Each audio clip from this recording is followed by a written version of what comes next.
नमस्कार। राजनीतिक खबरों के सबसे दिलचस्प ठिकाने में मैं रूपेश मिश्रा आप सभी का स्वागत करता हूं। दोस्तों, आज बात सियासत की नहीं होगी, बल्कि आज बात करेंगे एक ऐसे संकट की जिससे इन दिनों पूरा भारतवर्ष गुजर रहा है।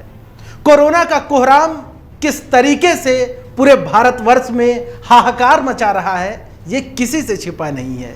अस्पतालों की भयावह तस्वीरें अंदर तक झकझोर देती हैं।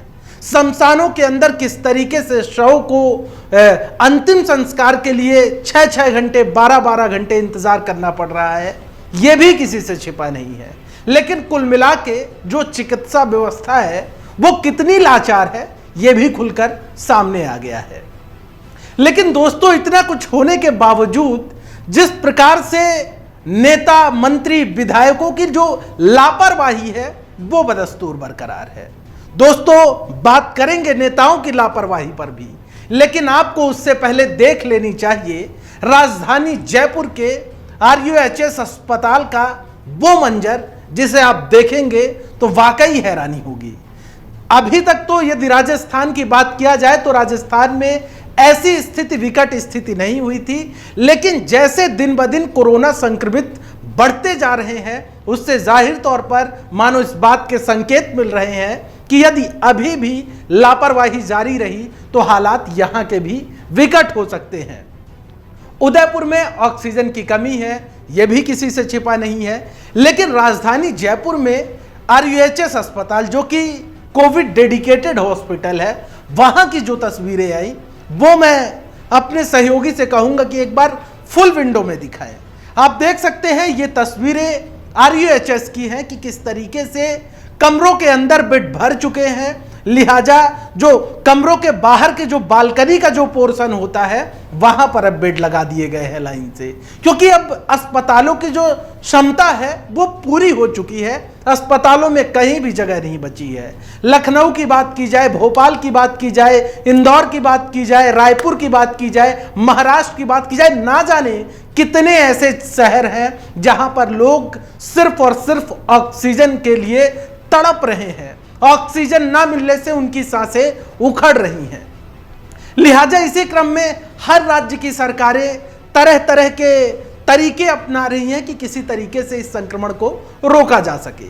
लिहाजा कल सूबे के मुख्यमंत्री अशोक गहलोत ने भी लॉकडाउन का नाम ना देकर जन अनुशासन पखवाड़ा का नाम दिया कि इसके जरिए आगामी 3 मई तक लॉकडाउन जैसी स्थिति रहेगी, कर्फ्यू रहेगा, धारा 144 रहेगी, ताकि लोग घरों से बाहर ना निकले और इस कोरोना संक्रमण की जो चेन है उसे तोड़ा जा सके।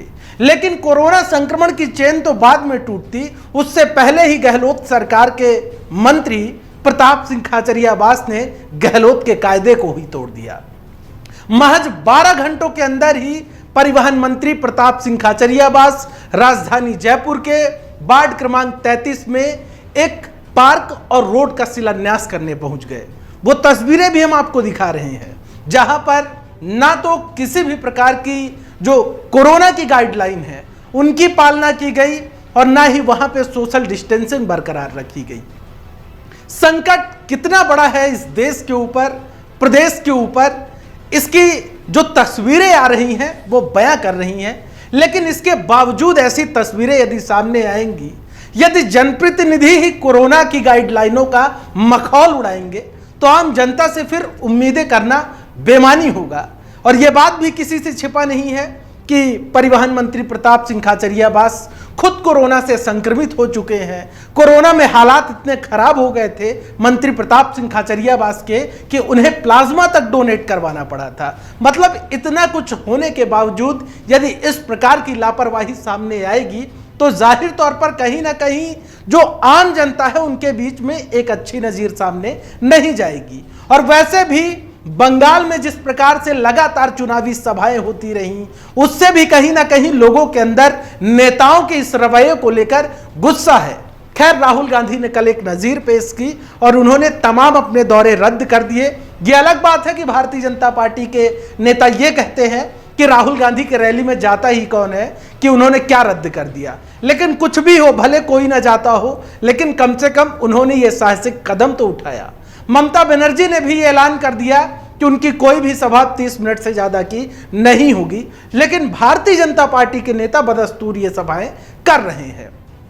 खैर, हम बार बार अपने दर्शकों से कहते हैं कि यदि नेताओं और मंत्रियों की जान पर यदि बात आएगी तो तमाम हॉस्पिटल्स खाली हो जाएंगे, उनको बेड मुहैया हो जाएगा, उनको ऑक्सीजन मुहैया हो जाएगा, उनको वेंटिलेटर मुहैया हो जाएगा, लेकिन यदि आम आवाम की सांस उखड़ती रहेगी उनको बेड तक नहीं मिलने वाला है। यदि आपको यकीन नहीं होता है तो किसी भी सरकारी अस्पताल के बाहर जाकर आप आधे घंटे खड़े होकर उस मंजर को देख लीजिए।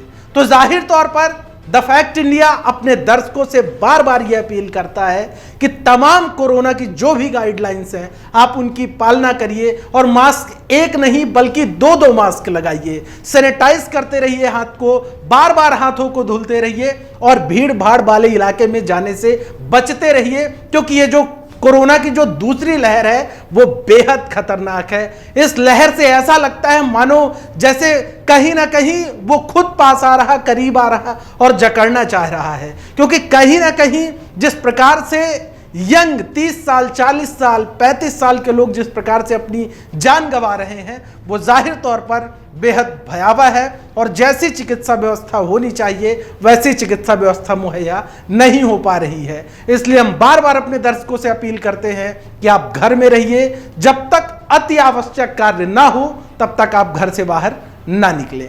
तो दोस्तों, एक और तो ऐसे हालात हैं, लेकिन वहीं दूसरी ओर कल प्रदेश कांग्रेस के मुखिया गोविंद सिंह डोटासरा अफवाहों के भंवर में फंस गए। दरअसल कल एकाएक ये खबर उड़ गई कि गोविंद सिंह डोटासरा कोरोना संक्रमित है और उनकी पत्नी भी कोरोना संक्रमित है, लेकिन गोविंद सिंह डोटासरा ने इस खबर को सिरे से नकारा। उन्होंने कहा कि वो स्वस्थ हैं और उनकी पत्नी भी स्वस्थ है, किसी भी प्रकार का कोई संक्रमण उनको नहीं लगा है। तो दोस्तों, हम ये भी आपसे अपील करते हैं कि किसी भी प्रकार की अफवाहों को भी इधर से उधर शेयर ना करें, क्योंकि परसों ही व्हाट्सएप में कोरोना संक्रमितों का एक अलग ही आंकड़ा व्हाट्सएप ग्रुपों में वायरल किया जा रहा था। लिहाजा कृपया करके इस प्रकार की अफवाहें व्हाट्सएप ग्रुपों में शेयर ना करें, क्योंकि कहीं ना कहीं पैनिक क्रिएट होता है सोसाइटी में, समाज में, लोग कहीं ना कहीं परेशान होते हैं ऐसी खबरों में। लिहाजा हम आपसे ये भी अपील करते हैं कि इस प्रकार की भ्रामक खबरें इधर से उधर ना करें। दोस्तों, कल फिर हाजिर होंगे सियासत की दिलचस्प खबर लेकर, तब तक के लिए नमस्कार।